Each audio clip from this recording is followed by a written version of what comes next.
do cross-checking not only among the submissions from you guys, but also from 2, maybe 3 years back. Okay? And that being said, the product for this year is different from last year anyway. Of course, the architecture of the product is similar. The specifics are very different. Okay? But that being said, because the architecture is similar, you may still end up benefiting from a copy of last year's submission, right? But don't do that, because if you do that, most likely the mouse program will be able, because the mouse program works by detecting the structure similarity between code rather than the syntax similarity between code. Meaning if one code says A equal to B plus C, the other code says E equal to F plus G, these two are structurally similar, even though their syntax dissimilar. Does that make sense? Trust me, we're in an age where detecting such structure similarity, we're very good at doing this already. Okay? With all the big data and AI stuff, this is not that hard anymore. Okay? All right, so that's that. And the school computing actually has what they call a two-strike policy, meaning that if you caught cheating twice, then you are out. You will be removed from the degree program, right? So we are treating this very seriously. Okay. Students with disabilities, if this applies to you, contact me in private, and I will do whatever it needs to accommodate to make you successful in this class. Okay? Just write me an email. I'll talk to me in my office hour. Important dates. So the midterm exam. Okay? The midterm exam will be carried out using one of the lecture time. Specifically, I will use the Wednesday's lecture right before spring break. Spring break this year, I believe, is around March 20th, I believe. Yeah, around that time frame. So based on my calendar, the Wednesday before that is March 14th. So we will do the midterm test in class using one of the lecture time on Wednesday, March 14th. The final exam time, so this is actually set forth by the university, right, depending on when the class meets and the pattern of the class meeting time. So for us, this year, the final exam is on Thursday, April 26th. The final exam will be 2 hours. The midterm exam will be 90 minutes. I may ask you to show up 10 minutes earlier before the lecture to make it 100 minutes, depending on the amount of problem I set up for the midterm. Question over there? So it says open book for the tests. Does that include our laptops or just text? Yeah, good question. So I want to actually clarify that later on, but since you asked, let me clarify that open book policy. Okay. So the open book policy, because I don't want to make this a history class, meaning memorizing concept that which year is the Independence War, right? Of course it's important, but I don't want you to memorize that. Right? So I want you to understand the concept and be able to apply. Right? So the focus of the test is not on memorizing concept, rather than whether you do understand what we have learned. Okay? So that's why I always do open book test. But there's the limit, right? Open book doesn't mean you can ask a question on Stack Overflow, okay? Or you can messenger your friend and get an answer in real time, right? So there's the limit. So the limit is as follows. Open book means that you have open access to all the lecture slides, all the homework, and homework solutions, and textbook. So these 3 things. Lecture slides, homework solutions, and textbook. Okay? Open access to this either through printed copies or the electronic version of it.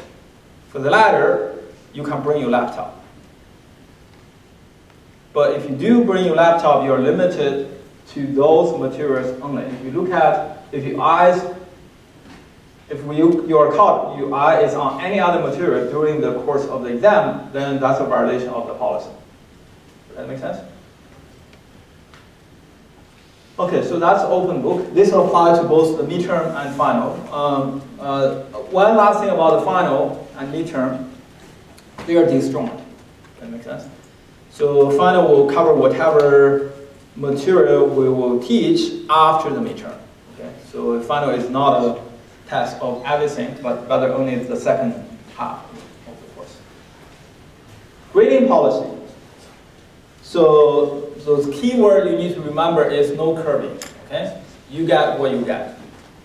Where it's a fair game. Okay? It's a very fair game. You get what you get. There's no curving. There are no relative performance and all that. Right? So you are competing against yourself. Okay? Essentially, this is a breakdown of your grade. Written assignment 10%, programming 30, midterm final each 30%. And your final grade is a weighted sum. It's a weighted sum of this. Okay? You get a numerical score according to the weighted sum of this. And then you check your score against the table here. That's your grade. Okay? So you actually can keep track of where you are throughout the course by looking at the last column on the final score in Canvas, which is, I already set it up based on the weights as I have here in syllabus. So over the course of the semester, it kind of gives you a rough estimate where you are. Does that make sense? What this means is if all of you deserve an A, so be it. If all of you deserve a C minus, so be it. No curving, right? That's what it means. But if you look at this table, it's actually a fairly generous scoring scheme, right? For example, in order to get a B and above, you basically need to score about 68 points from these various components, which in my opinion is not that hard to do. Okay, of course, getting an A, on the other hand, requires you to score 92 and above. Yes, it is somewhat more challenging, way more challenging, but it's not like you need to pull out a stunt to do it either, right? So that's essentially what this course is about, okay?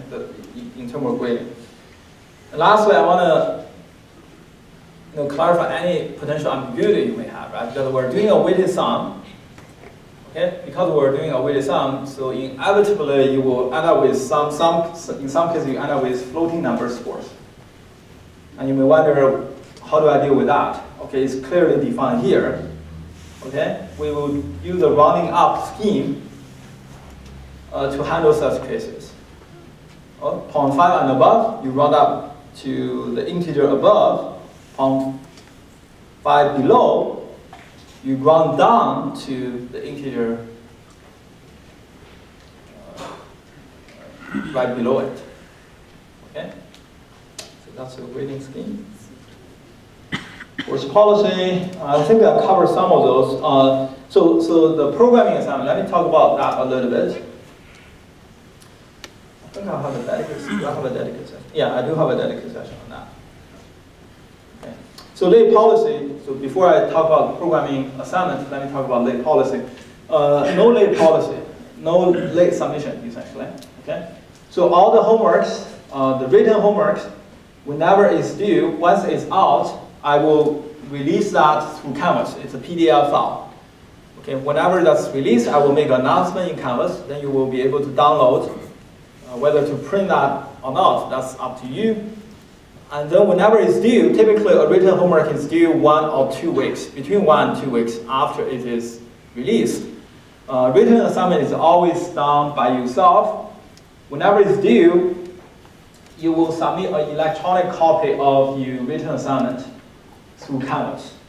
Okay? That we require that to be a PDF file. Right? If you do it in Word, you save as PDF, then you upload. If you do it in LaTeX, that's best. Okay? You generate a PDF file automatically. Okay? Any question on that? On the submission of written assignment? The submission site on Canvas will close because it's an electronic system, right? So it will close right at the due date and time. So make sure you give at least 1 or 2 minutes buffer time in uploading your written assignment in time, right? But in some rare cases, if you are unable to submit it right around the deadline time, the site is closed already, contact us immediately with the email and attachment of your PDF file, so that it's time-stamped. If you contact us a day later, then nothing we can do, right? Because who knows when you finish it, okay? For the midterm and final tests, no makeup, I do not accommodate makeup exams unless you have a strong and compelling reason for it. Super strong and compelling reason for it. I don't want to iterate through all the possible scenarios, but if you think this may apply to you, contact me way ahead of time. Don't contact me like 2 or 3 days before the exam, say, hey, I need a makeup exam for this and that reason. That's too late, okay?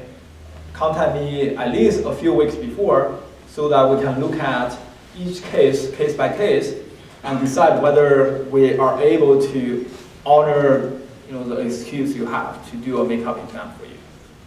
Okay? Lastly, about the programming assignment. So this will be a semester-long project, and it will break up into 3 phases. We call design phase. The design phase, first of all, before I talk about the design phase, let me tell you, on a high level what the project is about. The project on a high level is to ask you to build something like Amazon.com. Okay? Something like that. Okay? So that's essentially what the project is about. You will have a GUI front end. Of course, in the case of Amazon.com, the GUI front end is the web interface. But that GUI front end can be anything ranging from a web interface to a desktop application to maybe your smartphone interface, right? So that's just a GUI, right? If you think about GUI front end. So the product is, in essence, is something like Amazon.com, meaning there's a GUI front end, allow user to interact with your backend database, and then there's the backend database that holds all the data of your system and the user data as well. Then through the GUI front end you will design, users will be able to then interact with the data stored in your database and get results back according to different queries constructed through that GUI front end. So that's, in a nutshell, that's what the project is about. So of course there are some variations of this, meaning, are you building Amazon.com or some other .com, right? So the content of your database may change. Right? That's where it differ. That's where how it will differ from last year's project, essentially. And secondly, the GUI front end will be different, right? In fact, you will have 2 phases of building different GUI front end. In the second phase, the first phase is design phase. You will be given a project specification, meaning a document describing what the system is about, what the functionality are required, and things like that. And in the phase 1 of the project, the design phase, you will take that specification and turn that into a database design to accommodate and support those functionality outlined in the project specification. So that's phase 1. Okay? Using, of course, the knowledge we will learn from this course. Then after finishing phase 1, you will have a database set up on a database server that we will provide to you. Then we will be moving on to phase 2. Phase 2 is to ask you to build a GUI front end using a desktop-like environment, okay? A standalone environment. Like whenever you check in at a hotel, they will have a check-in system where they log you in and write down your details, register your room and all that, right? So that's kind of like a desktop-like environment. So that's essentially phase 2. Okay? Then phase 3, you will take the similar set of functionalities you have implemented or complement some of it in phase 2 and take it to a web environment. So as part of that, you will learn web programming as well. If you don't have knowledge in that, you will be exposed to that as well. Okay? Any question on the project? The project, finally, the last word on the project. The project will be carried out in a team of 2. So, speaking of which, you should start thinking about your project partner. Okay? I will release a project sign-up sheet later this week, and you will write down your name and your partner name on that project sign-up sheet. Of course, you may wonder, what if I don't have a partner? I don't have my friend in this class, or I don't know who I want to team up with. That's fine. In those cases, you just write down your name, your ID over on that sign-up sheet. By the time of we will set a deadline. After that deadline, we will just randomly pairing 2 of you together. For those who do not have a teammate yet. Question? So we don't have the option to do it on our own if we prefer? Very good question. So that's actually what I want to talk about. You do have the option to do project on your own. If you opt in for that option, the rule of the game is that you are still responsible for 100% of the workload. You do not get a workload reduction. But the benefit of it, of course, is you get to expose to more tasks so that you potentially will learn more if you decide to do anything by yourself. Of course, this is entirely voluntary in nature, meaning you don't have to, and you don't get actual credit for doing it as well. Okay? So you lose nothing by working in a team, in other words.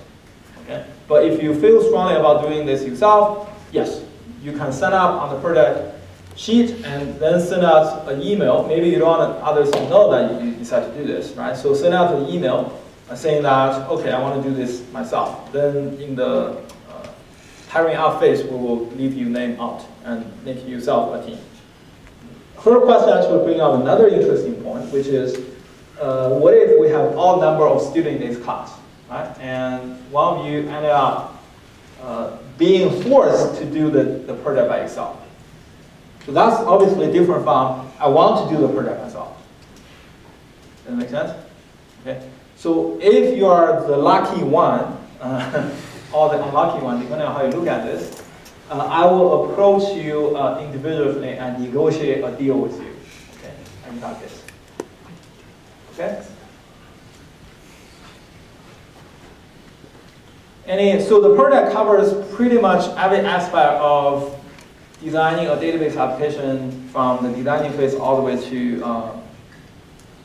programming it in various environments. The only thing it doesn't cover is how to program a database application in a smartphone environment.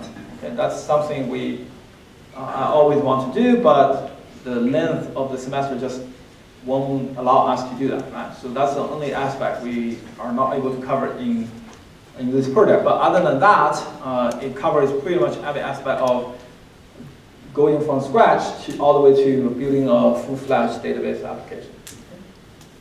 And expose you to different environments of doing it. Okay?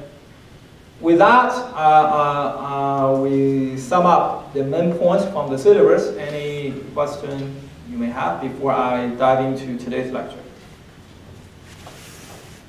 Yes? Would you say that it's overwhelming to do this project as a single person? Like, is it possible, doable, I guess? I won't say it's overwhelming, especially if you have some background in web programming or maybe a little bit experience of using database system. I won't say in that case it's not overwhelming at all, but each individual is different, right? Really, it boils down to what your schedule is like. Maybe you are taking only 2 courses, then yes, totally go for yourself. But if you're taking 5 courses this semester, then I think it's wise to do in a team. Because at the end of the day, sometimes it's not about how difficult to get it done. It's really just whether you have sufficient amount of time to get it done. Does that make sense? I mean, the way the product works is initially you learn a lot and you learn how to build the different functionality, build the data system, how to interact with this with GUI. But then there's a certain point in the product where you get to know how to do this, it becomes a drill kind of thing, then having a teammate to split the task, I think it's nice to have. Right? especially if you have a very busy schedule. Does that make sense? But don't worry, I mean, on the flip side, even if you work in a team of 2, it doesn't mean you will learn less. That's not true, I think, for this program. Okay? As long as you, of course, it always depends on how you speed up the responsibility of you 2, right? If you speed up in a way such that one person only does the design phase, the other person does all the programming of it, then of course you end up learning less. But if you speed up the programming part 50-50%, and the design phase 50-50%, then you don't end up learning anything less compared to a person who decides to do this by her or himself. Does that make sense? It really depends on how the team is set up, right? The responsibility of the teammates. Any other further questions? Last thing, yeah, go ahead. For the written assignments, are they from textbook or are they written by you? Okay, good. I forgot to clarify that. Thanks for asking this. So the written assignment is designed by myself. It's not from the textbook. That's why it's a separate PDF file. It bears some similarity to previous year's homework assignments, but I will make varying degree of adjustment so that it's not entirely the same. But everything is from myself. Okay. Oh, speaking of that, I forgot to talk about the textbook. So the textbook, I do have it up here. It's this book of Database Management Systems, 3rd edition. If you buy new, it's fairly expensive, but you can buy used ones, or you can buy those so-called international editions. That's much cheaper. Or, in fact, you don't have to have a textbook, in my opinion. The lecture slides covered most, if not all, things you need to know. And the additional reference readings, occasionally you will need that. You can do that using the library we have. So I don't think you have to buy the textbook. I would recommend give maybe 1 or 2 weeks of time to see how the lecture goes, how you follow up with the lecture slide and all that. Then make an assessment then. Yeah, question over there? Do you know if the global edition covers the same thing as... Yes, the international edition covers exactly the same thing as this. So you can, I know it's not 100%, I don't want to use the word legal, whatever, but if you manage to get your hand on an international edition, why not? It's the same, but for a much cheaper price. Speaking of the exercise, the textbook, at the back of the textbook, at the end of each chapter, it offers a set of questions. If you think the homework assignments that I have provided is not sufficient for you, and you want to do more exercise on your own, then you can use those problem sets as additional exercises. And I will post the solution to all the odd number questions, from the textbook on Canvas. Okay? If you choose to do that. But trust me, it is not necessary. If you just do the homework assignments that I released, it's more than sufficient to do well in this course. In addition, I will also provide quiz, in-class quiz. I will assign those in class, but I will not use lecture time for you to do it, right? So the quiz is really, kind of like a checkpoint from time to time to examine yourself in a test-like environment, how well you are understanding the course material, right? The way the quiz set up is I will release a quiz on Canvas, then specify the amount of time that you will have in order to solve those quiz problems. Then at the end of the quiz, at the back of the quiz, is the solution to the quiz itself. So you will test yourself in the given amount of time, then check against the solution itself and see where you are, how well you managed to solve the problem. I'll give you kind of a rough idea, how well you will do in the test. The midterm and final test, I promise you, all the problems there will be the similar type of problem you have already seen from the homework written assignment. You got another question? Yeah, go ahead. So is the quiz self-evaluation? Yes, quiz itself, and it's not part of your grade for the course. So take it without any pressure. For the second phase, is Java the only option? For the second phase, yes, Java is the only option. Yes, the one semester in the past, I honored the request of doing this using different languages, but then it ended up having too much diversity over there, meaning it's really hard for the TA to do the grading. So we decided to do everything back in Java. Okay. Anything regarding the course? Another thing is I 100% encourage questions during the lecture. So whenever you have questions, you want to clarify and all that, just raise your hand. I will try to answer those as they rise. However, in certain cases, right, if it becomes clear that it will be a lengthy discussion, I will politely ask you to take it offline and then discuss with me in person. But in most cases, I will give you a spontaneous response. Okay? So feel free to interrupt my lecture anytime. That being said, any further questions before I start today's lecture? Oh, okay.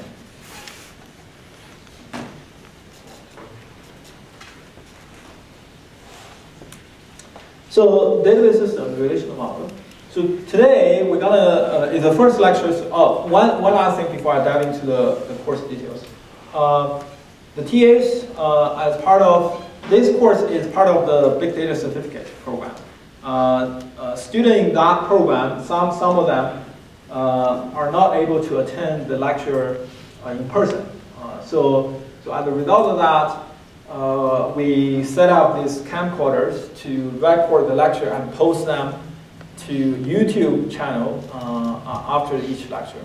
So as a byproduct of this, everyone in this class benefit from this, right? Because now, even if you do decide to and able to attend the lecture in person, you still have access, free access to this YouTube channel where it provides a recording of each lecture. Okay, so you can use that as a way to do review, and occasionally, if you're not able to attend in person, then you can use that as a way to review the lecture you have missed. Not only we upload a recorded copy of the lecture to YouTube channel after each lecture, we also actually have a live feed on YouTube channel. So it is live on YouTube as well. I will post the links to both the live feed and the YouTube channel for the recorded lectures on Canvas once it's set up by the TAs. The first week, we may have some hiccups, right? So because they're the first time doing it, but hopefully by the second week onwards, this will be smoothing out. But keep in mind, this is really a complementary service. The TAs, the university does not offer any resources for us to do this. We're doing this really at the expense of our own energy and time and resources, right? So this is really a complementary service. So we welcome any constructive feedback, but at the same time, don't 100% rely on this. You still are encouraged to attend all lectures in person. Okay, does that make sense? Are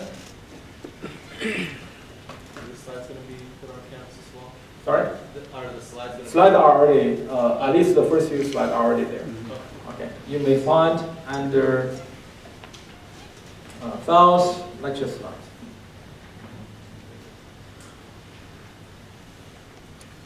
All right, so database system related model. So as I mentioned in the overview of the course, we will primarily focus on structured data.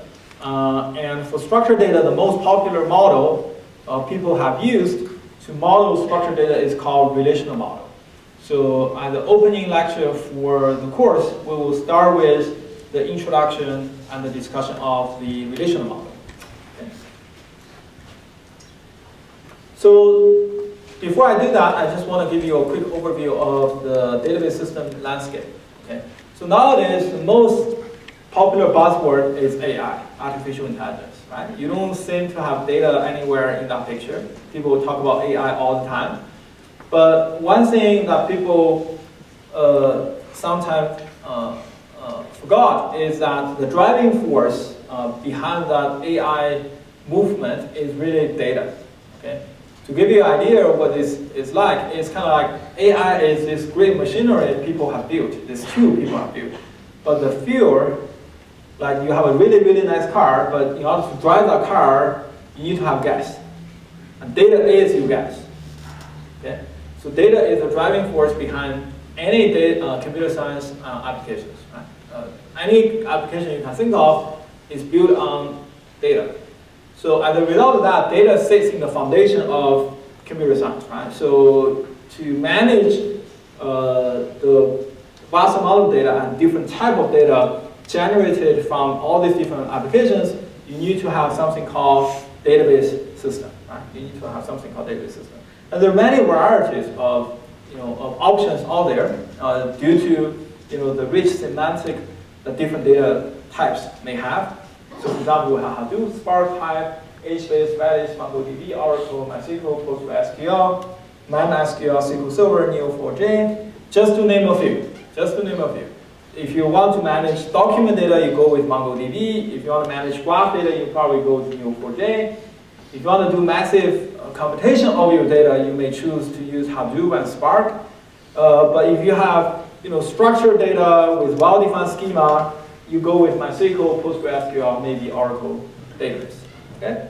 So it's kind of like a Wild West, right? There are many options and for managing different type of data. First thing first, we need to understand why there are so many different options.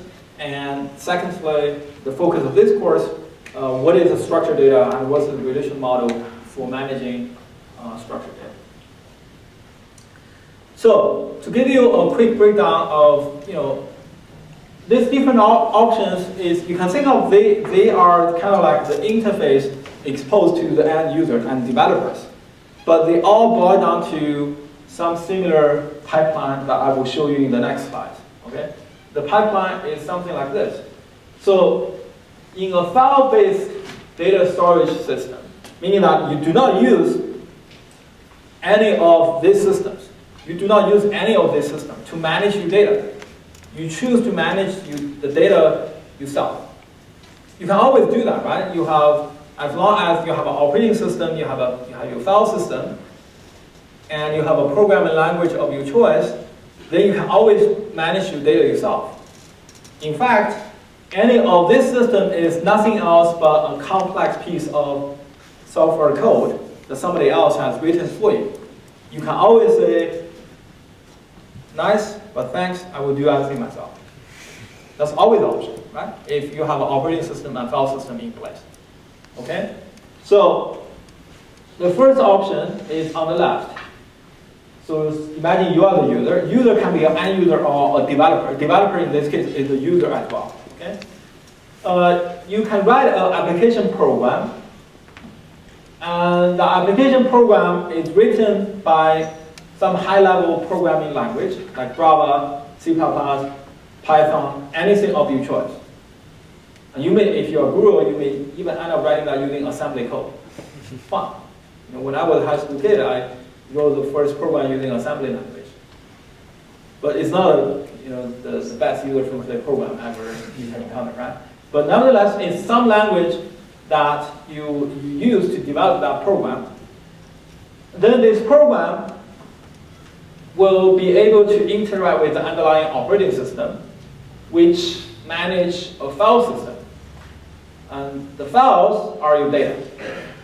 Files are your data. So this is one approach. This is one approach. This is always possible. This is always possible. Another approach is to say, okay, this pipeline is good, however, it requires too much customization. Meaning, if I need to do this, I need to write a program. I need to do that, I need to write yet another program. And sooner or later, if the task you're trying to do is complex enough, this approach becomes really difficult to manage. Okay, it becomes really difficult to manage.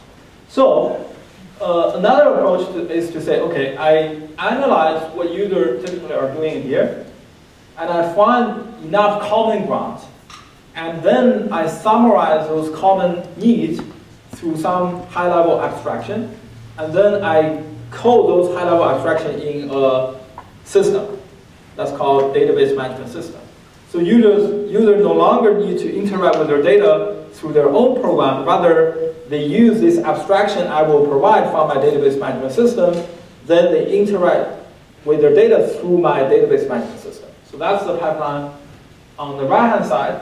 So your data is organized in a database, which is, again, managed by your operating system. Then on top of your operating system is this high-level abstraction I talk about, known as the database management system. It's nothing else but an abstraction of common tasks or common needs of your data management needs. Okay? And then there is some language that user will use to interact with this system. That particular language for structured data is called SQL, Structured Query Language. Structured Query Language, which we will, again, talk about that in details later on. But for now, you can just think about that as some kind of special language that the underlying database management system will be able to understand. And then your user program on top, your application program on top, you no longer need to worry about those details of data wrangling task anymore, right? Rather, your application program will interact with the database management system through that special language called SQL. So that's another pipeline, right? So the benefit of doing this, if you think about it, the benefit of doing this is to standardize many of the common tasks in data management and data wrangling, so that you don't end up reinventing the wheel all the time for different developers. Rather, we have a unified abstraction captured by the database management system for different applications running on top. Okay? So that's kind of like the high-level overview of what's going on. Right? Now, if we break into, now I will take this, zoom into this box right here. Sorry for that. So I will zoom into that box over there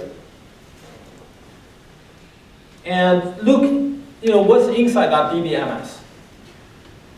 So if we look into that box, you will find something like this. You will have an interface that talks to the application, user program running on top of it. Then there's the SQL interface, SQL interpreter, to understand user's program written in SQL, okay, to do the translation for the system from SQL into something internal to the system that the system can understand. Then we will have query evaluators, which will evaluate different plans of executing user queries. I'll give you an example of that. For example, suppose I want to find the shortest path from Salt Lake City to Boston. The cool thing about the question I have just asked is I only specify what I want. The shortest path from Salt Lake to Boston. I really didn't specify how to do that.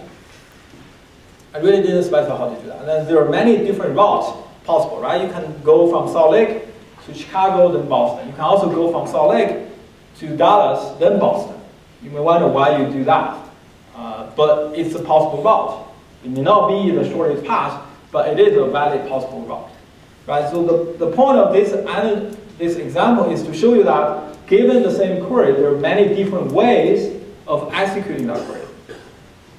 And it's the database system's task to figure out what's the most efficient way to execute that task. This actually brings up another benefit of using the database management system, which is the high-level user program will be able to focus only on specifying what they want, but rather than how to do it. This is very different from, if you think about it, your typical program that you will write. For example, if I ask you to sort a set of data, what would you do? If I ask you to sort a set of data, what would you do? If I can tell you I have a set of integers, I ask you to sort them, what would you do? Merge sort, quick sort, depending on what criteria I want. Fantastic. If you look at the response I got from him, not only he specified what he wants, which is to sort the data, he also has to think about how to do it. The merge sort, the quick sort, these are what we call algorithms. The algorithm is nothing else but a sequence of steps of manipulating your data. Does that make sense? in the concept, in contrast to that, in the landscape of database system, all I need to do is to tell the database system sort the data. Then what happened afterwards and how that's done appear to be a black box to me. Does that make sense? Okay. In fact, the database system may end up, this sounds bizarre, but the database system may decide to use bubble sort. You may wonder, how can that be? Bubble sort is n squared cost. It's always expensive than merge sort. All right? Well, not necessarily always the case. Can someone give me an example where bubble sort will be more efficient than quick sort or merge sort? Over there. 2 items. Huh? 2 items. Fine, 2 items. Okay, I'll give you credit for that. But let's say n item, large enough number of items. Give me a scenario where bubble sort will beat, outperform quick sort or merge sort. Isn't it sorted? It's already sorted. How bubble sort works? Take the first item, check against all remaining items. If you find the smaller one, swap. Keep checking. So after you check all of them against the first item, the smallest one will end up in the first position. Then you move on to the second item, check. But if it's already sorted, you don't have to do that expensive swap operation. You end up saving a lot of cost. So potentially it will be much more efficient. Does that make sense? You will never do any swapping at all if it's already sorted. So bubble sort can potentially be efficient in certain special cases. All I'm saying is the following, which is the benefit of using database management system is that you specify what you want. You never need to worry about how to do it. The how part is this pipeline I show up here on the slide, which is the plan optimizer, plan generator, and plan executor. Meaning that given, but after understanding what user wants, the database system will generate different plans, like pretty much like the sorting example we just talked about, and figure out which is the most efficient way of doing it, then execute that query according to the optimized plan. All this happen without any input from you, the user of the database system. Then to facilitate that, you have a set of data access methods to retrieve and manage data sit on disk. This involves transaction manager, buffer manager, as well as index manager. We will talk about those ones later on in the course. Of course, security manager is a big part of any database system. You want to make sure access right is validated, right? You have access to your own bank account, but you cannot look at any other person's bank account. Things like that. Okay? At the bottom of this whole thing is your database. And your database physically is nothing else but a collection of files. So essentially, they are still part of your file system. But you as a user are not exposed to this set of files directly, rather through this abstraction of database management system. But at the end of the day, your data is still stored in a collection of files on your file system. Okay? All right, so let's move on. So looking at this picture, right? So coming back to the point I mentioned earlier, the focus of this course is really on the top part, the application interface, the SQL interpreter, and a little bit of some of these components to just facilitate you to better understand the SQL interpreter and application interface. The focus of this course, of course, is not the details of each of these components. That will be the grad level database system class. Okay? So we already talked about why using a database management system, so I will skip this slide. Now, let's move on to the relational model, the data model. I kind of mentioned this example at the beginning of this lecture, right, when I talk about the student example. Let me materialize that example, okay, using more details. Suppose I want to model the student object, okay, the student object. There are many different ways to model this, right? The simplest way to model a student object is to say, to use a key value representation. Key value representation. Meaning that to model a student, all I need to do is a student ID and whatever value you care about that particular student. Here, you being the application you are trying to develop. Okay? So this is the simplest way of describing the student data. If you think about this works, this is a universal solution, right? I mean, when I come to this student, I ask his student ID, then ask a bunch of information about him. What's your name, where are you from, what's your major, what's your GPA, what's your hobby. Then I document all those down in the value part. Maybe just using a text, a string, a long string, a text block to describe that. Then I move on to the next guy. What's his student ID, what's his name? I ask some common questions. However, I may, depending on the situation, I may ask him a little bit more. For example, the first guy tell me, oh, my hobby is soccer. I stopped right there. The second guy asked, what's your hobby? He said, football. Then I'll ask him, oh, which one are you going to support tonight? Well, I like football. I used to like soccer a lot. Okay? You see how this goes, right? Meaning, depending on the context, for different student record, I may end up with different content. Because my application care a little bit different for each different record. Does that make sense? So this key value approach allows me to do that because all I need, the common part for each student is the student ID. That's what I need for each student. But the value part is completely free, right? I never define what the value, the structure of the value is. You can do whatever you want on the value part. But this is really, if you think about it, this is really an unstructured approach.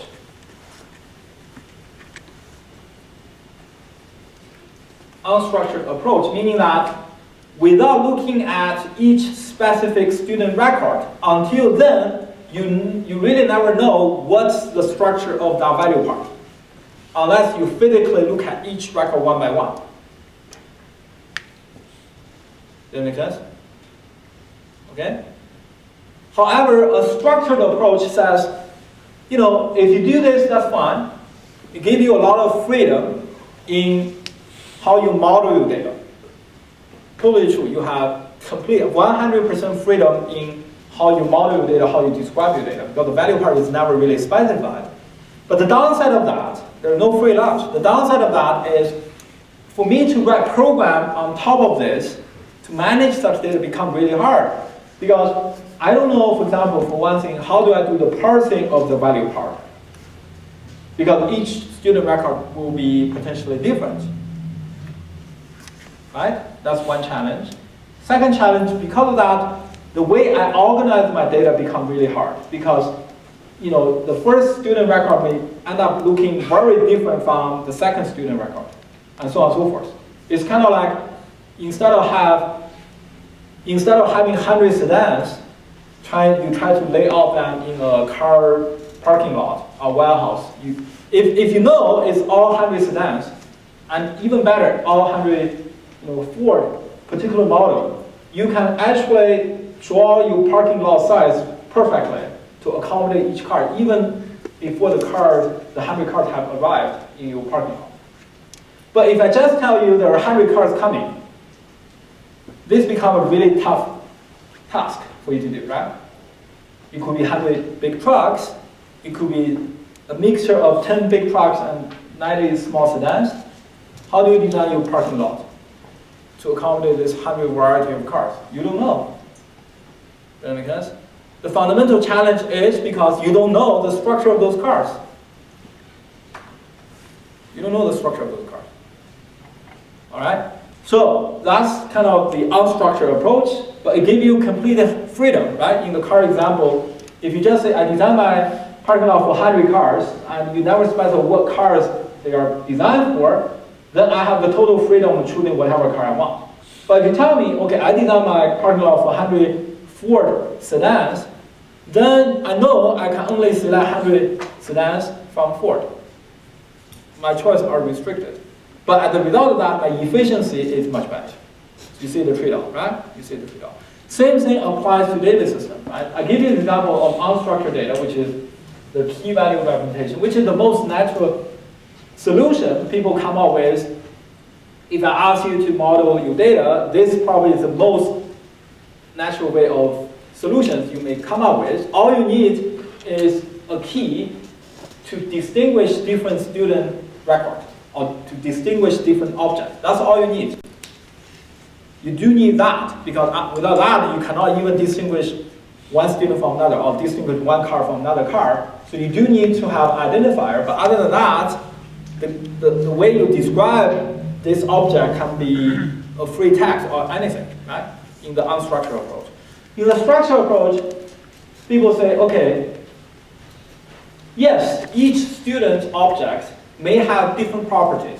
Or in machine learning, in the context of machine learning nowadays, like AI is so hot, these different properties are called different features, right? These features that I care. Okay, these features there are many, many different features. However, I only care about a subset of features. For example, in the context of a university setting, I don't really care from a university setting, right? If I'm building a university database, I don't really care which team you support tonight. That's definitely a feature describing you as a person. But from the context of my application, it's irrelevant. I don't care about that. I also don't care, for example, what's your height? What's your weight? From the university point of view, I don't care about those features. Yes, it's definitely part of interesting features you have as a person, but from the university database point of view, I don't care about those. I only care about certain set of features, and this certain set of features is fixed for all different students. Then I describe those features I care about using something called a schema. And here is an example of that. So for students table, I care about student ID, and I also specify the type of that feature, or type of that attribute. Is it a string, is it integer, is it a float? I care about the name, I care about the login, I care about the age, I care about the GPA. Let's, for this example, let's assume that's all University of Utah care about each of you. Okay, then I formalize this set of features using something called a schema, and then that will be the structure of your data.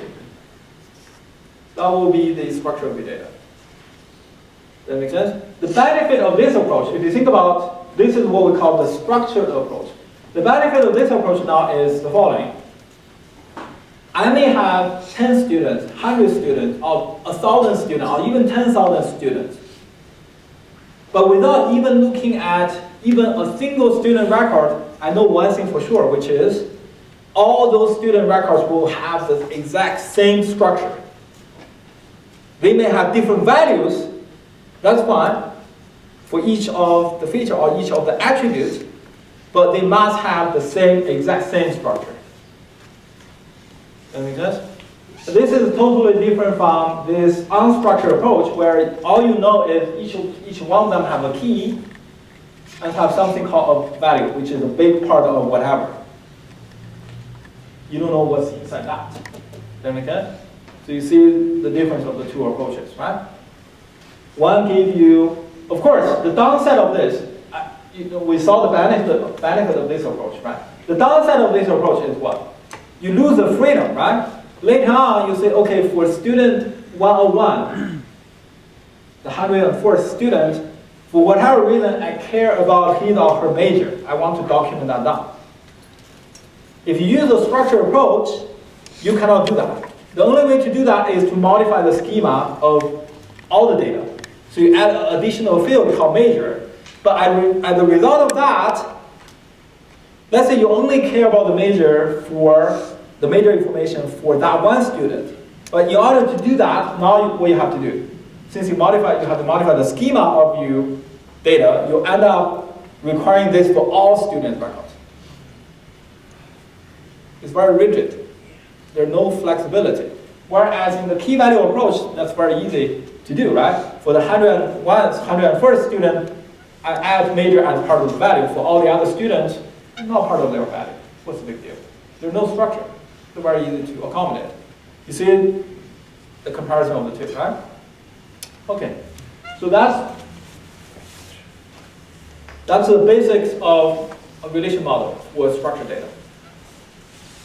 So why we study this? Because it's the most widely used model for structured data. And now you know what structured data is. It's been used for, by majority of the database vendors, like IBM DB2, SQL Server, Oracle, blah, blah, blah. Even for semi-structured data, XML, JSON, right? Some of you might have interacted with those. Even for some of this, what we call semi-structured data, the design behind them is motivated by the relational model as well. If time permits, I will talk a little bit about the difference between XML, JSON, and the relationship they have in regarding to the relational model we talk about here. So, to formalize the discussion, a relational database is nothing else but a set of relations. And each relation has really two parts. One is what we call the instance. The other is called what we call the schema. I will skip this slide and give you an example of it. This is a relation. This is a relation. This is, in particular, this is a student relation. On top of this relation is what we call the schema. So a relation has two parts, right? As I mentioned. One is the schema on top. The only thing to note is for this schema, I omit the type of each attribute. I omitted the type of each attribute. But it's structured.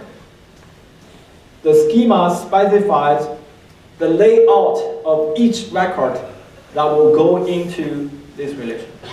So that's the schema. The second part of the relation is what we call the instance, which is essentially the table down below. In this case, it has 3 rows. The whole thing is what we call the instance of a relation. The instance of a relation. Okay? Of course, there are many possible instances for the same schema. For example, in this case, it's an instance with 3 student records. I can definitely create another instance for this relation by adding a 4th or 5th student record to it. Does that make sense? Or I can create another instance of this relation by deleting a student record from it. I can also modify the value of this from 3.8 to 3.9 to create yet another instance. So the point is, for the same schema, you may have many different instances, valid instances. What do I mean by valid instances? Valid instance means that each record from that instance conform to the structure requirement as outlined by your schema. For example, every record here has a student ID, name, login, age, and GPA. You don't have anything else. This form a valid instance. If you try to add another record, say student ID, name, login, age, GPA, and major, that becomes an invalid instance because it doesn't conform to the schema I have set forth for this relation. Okay? Another example of invalid instance is the type, right? For example, my GPA is a floating number. You can change this from 3.8 to 3.9, but you cannot change this from 3.8 to something like high GPA. That make sense? So, valid instance refer to an instance with records that conform to the structure defined by your schema and conform to the data types specified by your schema. Okay? So a relation has 2 parts, schema and instance. Okay? And then there are some jargons associated with this definition, such as number of rows is called the cardinality of the instance, number of fields is called the degree or arity of your schema. Those are really just some definitions. I don't think they're that important as long as you know what they mean, that's fine. For example, the cardinality in this case is 3, the degree or arity is 5. Okay? An important requirement looking at this instance, you can tell that is all rows are distinct. So this actually brings up the fundamental requirement for a relational model. Which is, okay, what do I mean? First of all, we need to understand what I mean by this thing, right? You actually can have duplicate values. For example, for the name field, you may have duplicate names for different records. I have 2 students both named as Smith. That's perfectly fine. And I have 2 students with the same GPA or same age, totally fine. But I cannot have, in a database instance, I cannot have 2 duplicated records. 2 duplicate records mean that they have identical values on all fields, For example, same student ID, same name, same login, same age, same GPA. That's not valid. In fact, intuitively, you can tell any 2 records may have same name, but they can never have the same student ID. Similarly, any 2 records may have the same age, but they may never have the same login. If a university tells you, oh, you're going to share the same login with another person, you will not be okay with that. Right? So intuitively, there's some design principle behind this. Right? We will formulate this on Wednesday. Okay? I stop right here. See you on Wednesday.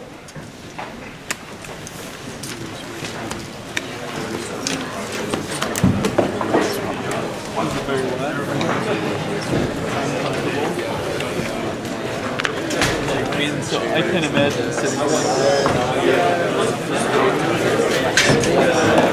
Gotta get here early, I guess. I don't know. Yeah.